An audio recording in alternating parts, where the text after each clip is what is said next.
Salut YouTube. Comme promis, on est vendredi 18h30 et vous avez votre vidéo. Et ouais, j'ai un rythme. Vidéo et stream. Aujourd'hui, je vais vous parler de rivalité entre deux mastodontes du football mondial. Liverpool et Manchester. Oui, parce que ce week-end, il y a un gros match. Un gros match qui dit lui. Oui, désolé. Une affiche légendaire.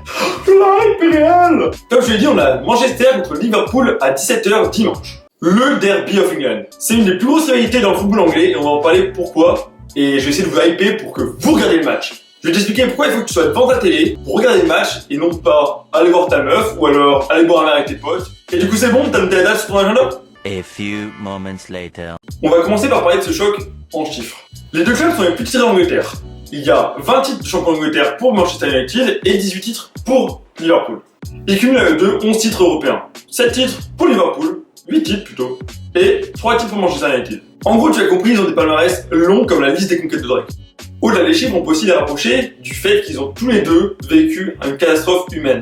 En 89, pour les Reds, avec la catastrophe de Hillsborough, où 96 personnes sont mortes à cause d'un mouvement de foule dans les tribunes, et le crash de Berlin, comme on l'appelle, en 59, où l'avion de Manchester United était rentré dans une maison et avait explosé, quoi. C'est triste. Ce match est diffusé dans 211 pays.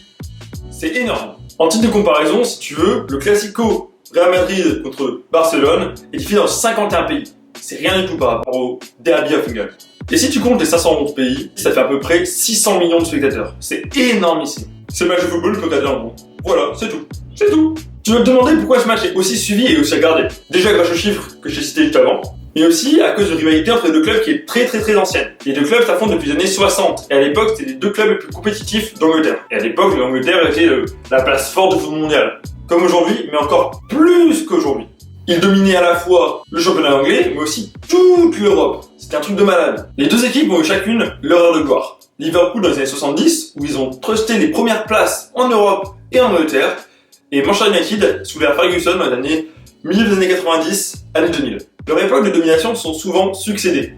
Elles n'ont pas toujours été au même niveau, et les deux équipes ont toujours un regard sur le classement de l'autre, ce qui a créé une vraie rivalité.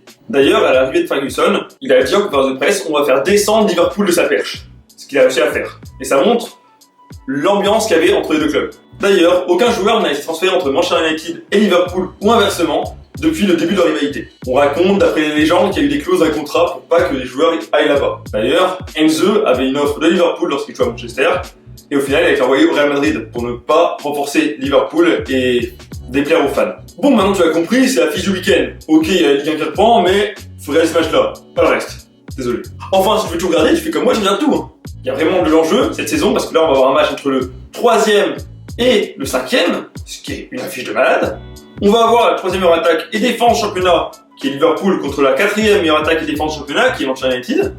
On va avoir Mourinho contre le club, ça va être génial. Ça fait longtemps que j'avais pas été autant hypé pour un match de cette envergure. Pour moi, je suis encore plus hype que pour un classico. T'imagines? Bon, au niveau prono, moi je mise sur United. United, ils sont sur la pente ascendante. Ils ont des résultats super en ce moment, marqué un début de saison plus chaud qu'à l'habitude. Un Ibra qui est revenu au niveau, un Pogba qui s'intègre, Mkhitaryan qui s'est aussi intégré, qui a sa place dans le 11, Mata qui fait toujours le taf, Martial qui se réveille. Et c'est la fiesta, Manchester. Ils sont sur quoi? Plus de 9 matchs en défaite? Bon, ça n'a rien à voir avec les 40 matchs en défaite du Real de Zidane, mais bon, c'est déjà pas mal. À côté, t'as Liverpool qui a eu plus de mal depuis quelques semaines à gagner ses matchs, mais ils sont toujours 3e. Ça prouve ton niveau. Il va falloir qu'ils se réveillent contre United. C'est un match assez difficile. Je vois plus de 2 buts dans le match, mais victoire de United à la fin. En tout cas, j'espère vous avoir hypé pour voir ce match dimanche 17h. Je l'ai noté, je le sais. Et en tout cas, si t'as kiffé la vidéo, tu as like. C'était sympa. C'était cool aussi, tu t'abonnes à la chaîne. Tu viens de nous suivre sur Facebook. Et tu viens en live, qui sont le lundi à 18h30 pour le foot. Et le mercredi à 18h30 pour le basket. Si vous voulez d'autres infos sur l'histoire de la rivalité entre Manchester United et Liverpool, d'autres petites anecdotes croustillantes ou alors des trucs plus complets que ce que je viens de faire, je vais mettre plusieurs liens dans la description d'articles à lire qui sont vachement cool, que moi j'ai lu et dont je me suis inspiré. Moi sur ce, je vais aller voir le dernier match de Michel Chédou à la tête du LOSC, Lille-Saint-Etienne, en loge VIP. Et ouais, ça bosse. En tout cas, peace les gars, bon match, on en parle lundi en stream. Et sur ce, kiffe ta vie, comme d'hab.